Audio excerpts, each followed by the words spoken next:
Yeah, thanks, Gabby. You've had a lot of good performances in this competition, a lot of good performances in your time as Arsenal manager, but where do you place coming here against last year's finalists who had to get something tonight? Well, very proud of the team, obviously. We talked before the game. We needed a special performance, a very complete performance throughout the games against, as you said, a top side, and we certainly done that tonight. What pleased you most?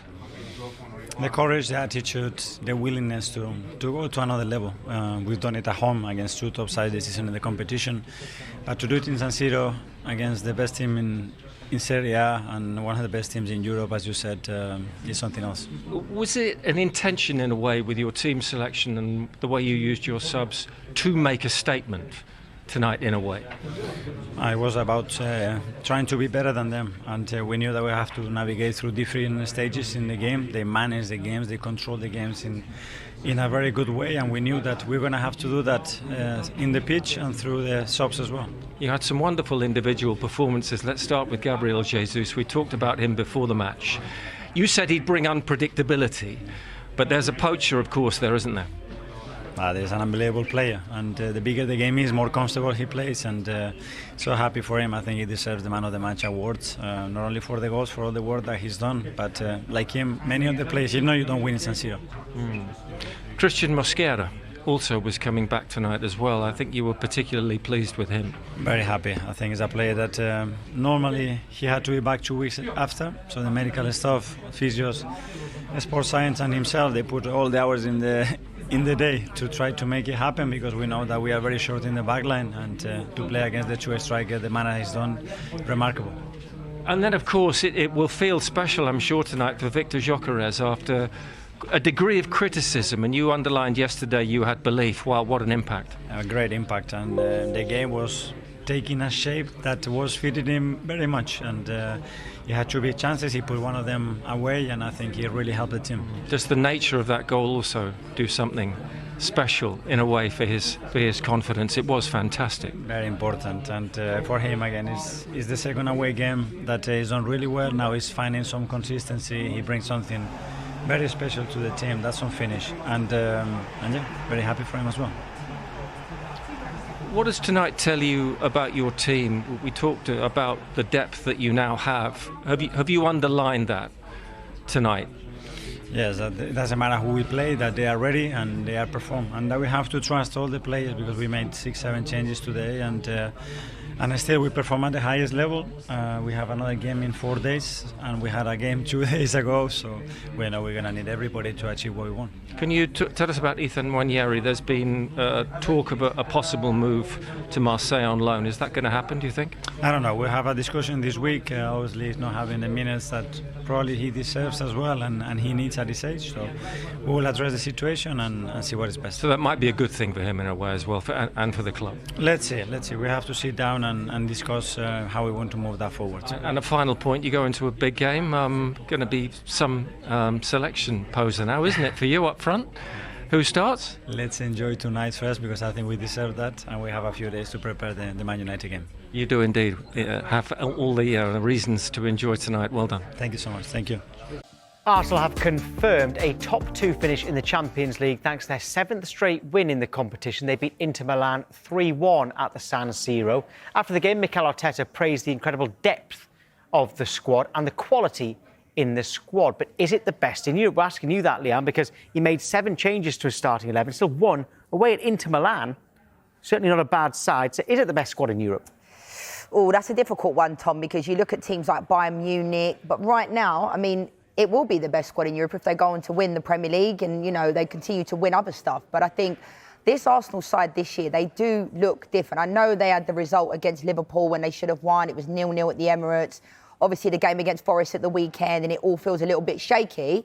But, this is the year for me. It's now or never for Mikel Arteta with this Arsenal squad. The fact that Declan Rice, you can rest him against a team like last night and they still perform well. Timber has been sensational this year. And they've had injuries, haven't they? Mosquera has come back into the lineup. He was injured. Nketiah has been injured. They've had Saliba and Gabriel injured. Odegaard was on the bench last night. No strikers at one point. Exactly. Kai Havertz, though, I think Mikel Arteta would favour Kai Havertz if he was fully fit in that number 9 spot. I love Mikel Moreno. I think he's done an unbelievable job when he's come into the team.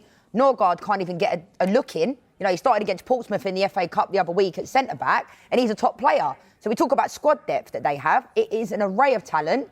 And fair play to Mikel Arteta, because I've sat on this show many, many times over the years and said, like, at what point do you start to question him? Because, you know, every year, we're getting closer, but you haven't won it. Do you know what I mean? So it's almost like if they don't do it this year, there's something seriously wrong. And I think, you know, I know a lot of people are reluctant to say they're going to do it, but for me, they're going to do it, Tom. They have to.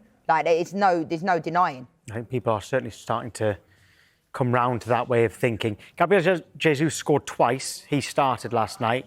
Gyokeres came off the bench and scored. So if that was their only issue this season, that seems to now be going out the way. But who starts against Manchester United?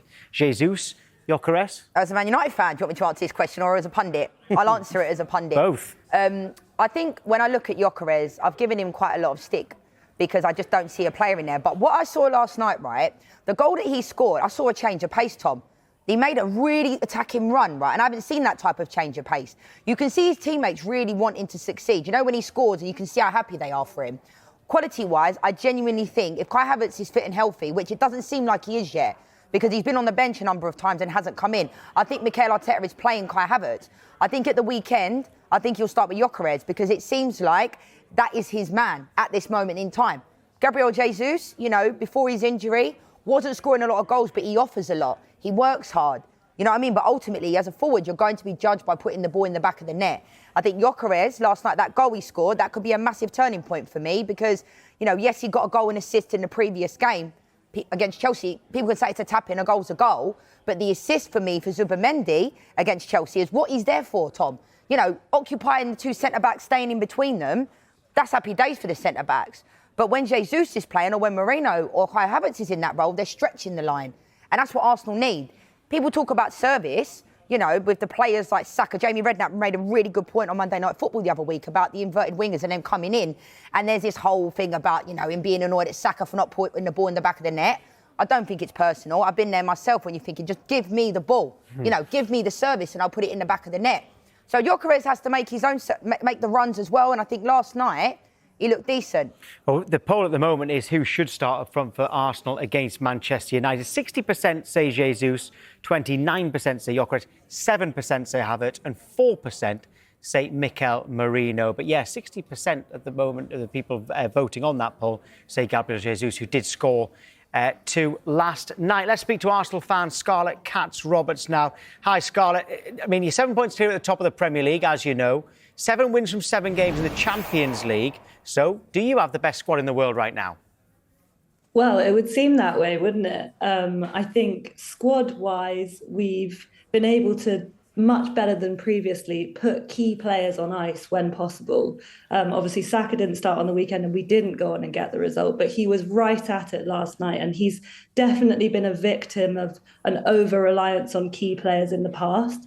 So what's clear about this squad at the moment is the gap between the A team and the B team is smaller than it's ever been. And I think as an Arsenal fan, I used to feel aggrieved, like it was unfair when we missed out on the title because we picked up a lot of injuries. But now I think I realise what's different about this Arsenal side is there's more of us. There's more good players. So, yeah, I think we have got the best squad in Europe at the moment, but the proof will be in the pudding, won't it? Who would you start up front against Manchester United? I would be surprised if Jesus started up front after playing 70-odd minutes last night. I actually would have gone for Havertz if he'd played any minutes last night, but that's not the question you're asking me. I think who I would want is Jesus because I think he's simply a better footballer than Gyokeres, but who I think it will be, as Leanne said previously, is Gyokeres. In the match coverage last night, if you noticed, this quite interesting, this Theo Walcott asked Wayne Rooney who would win out of this Arsenal team right now or the 2008 Manchester United team who won the Premier League and the Champions League. Now, Wayne Rooney said, we'd batter them. Now, we will be able to show the Manchester United team that won that Champions League final, by the way. That's the one that we've gone with. But what do you think? I was going to say I've enjoyed Wayne Rooney's punditry and actually really come round to him as a man in recent years. Obviously, as a player in 2008, I didn't enjoy him. So, yeah, why was that? Should we remind everyone? But yeah, I mean, those comparisons are so difficult, aren't they? Because football's changed so much. Obviously, I think that United side probably had more stars than this Arsenal side do, but that's because they'd already won trophies. I think our defence could lock up Rooney, Ronaldo, Tevez, no problem, and then we just leave it to set plays to do the rest. I will point out that Arsenal's 2008 side, which definitely was worse than this current Arsenal side, beat United 2-1 at home. So I think we've got a decent chance. Yeah, you made a good argument there. What do you think, Leanne? No, I'm going Man United all the way. I agree with Wayne Rooney. I mean, look at that front line. It actually makes me feel quite emotional looking at that team, of how far we've fallen from grace, to be honest. And this weekend, Scarlett, I'm not going to lie, I'm quite worried. I know Man United just beat City at the weekend, but this Arsenal game is the one, I've been focused on. I wanted to ask you about Miles Lewis-Skelly getting a start last night, because I've loved him, right? Loved him last year, but we see Calafiori come into the lineup this year. He's now injured, and then there was even at times, he wasn't putting Lewis-Skelly in there. What do you make of that decision from Mikel Arteta?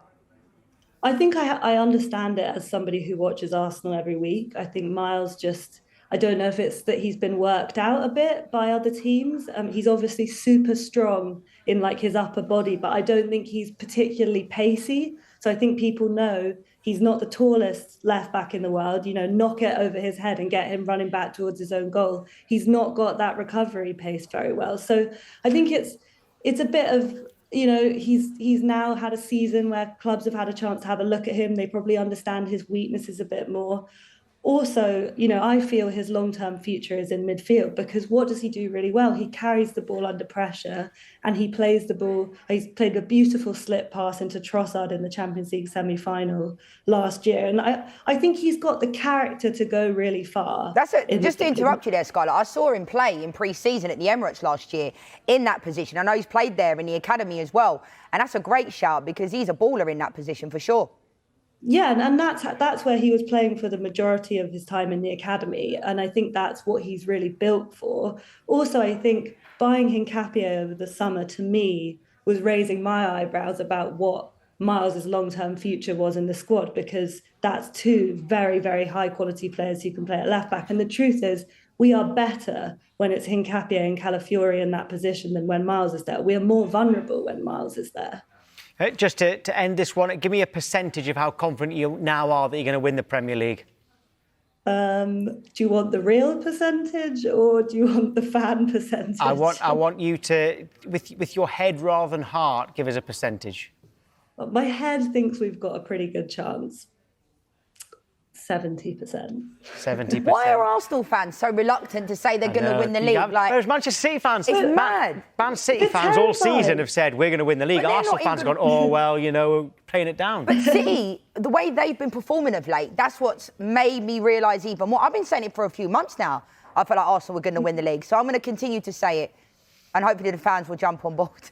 Yeah. Thank you, Leanne. Thank you for your support. Thank you. I think after the last few weeks for Manchester City, I think you are now getting a lot more people who are saying, I think it is going to be Arsenal, whereas there were a lot of doubters, as you well know. OK, Scarlett, thank you very much. Thanks, Scarlett. Thank you very much, guys.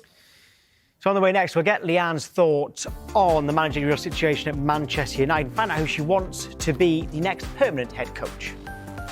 From Tottenham to Arsenal, who are in seventh heaven right now, 7 clear at the top of the Premier League and 7 wins from 7 in the Champions League. Gabriel Jesus scored twice. Victor Gyokeres came on and got a goal as well, as Arsenal beat Inter Milan 3-1 away from home.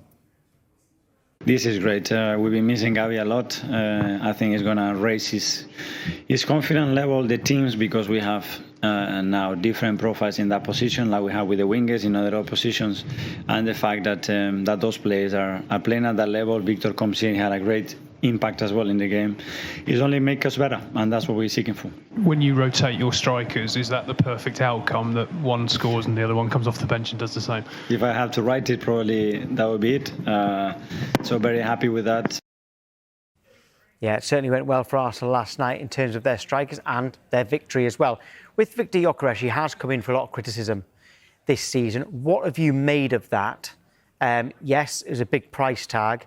We're only just over halfway through the season. His first season. Yeah, I mean, I remember I did a show of you a couple of months ago where Wayne Rooney said, when we were discussing, Wayne Rooney said he was a top 3 in the Premier League at this moment in time. And I don't know, like, I respect Wazza, he's a top man, but like, I look at Gyokeres and sometimes it takes longer for players to adjust. But the concern for me is that he doesn't do enough. I think when you watch the games live, the movement is just, it's very pedestrian, it's very static. What I saw last night against Inter, he looked more dynamic. I spoke about the run earlier on in the show for the goal that he actually scored where the ball fell to him from Saka. But like, he needs to have that explosiveness in the Premier League. You cannot be slow and get to those levels in the Prem. You just can't. The days are gone where you sit in front of the player and you're occupying no space in between the lines. Do you know what I mean? So I think, like, at the weekend, I think if Kai Havertz was fit and healthy, I think he's going with Kai Havertz in that position. But then isn't it amazing that Arsenal fans and people, there was this main thing around Arsenal wasn't winning the Premier League because they didn't have a number 9. Now they've got him through the door and everyone's now saying bring in Jesus. But Jesus was there before and he wasn't scoring. But if I'm choosing between these two for the weekend, I'm going with Jesus because I don't think Havertz is fit yet. Although he's in the squad, it doesn't seem like he's ready because I just think Jesus offers a little bit more. You know, he's mobile, he's moving around, he's running the channels, he's making himself busy. Whereas Gyokeres, for me, I don't think he does enough. But his goal last night, fantastic. And that might be, you know, the type of confidence that he needs. I don't think the goal against Chelsea is going to do anything for him, to be honest. You know, a goal's a goal.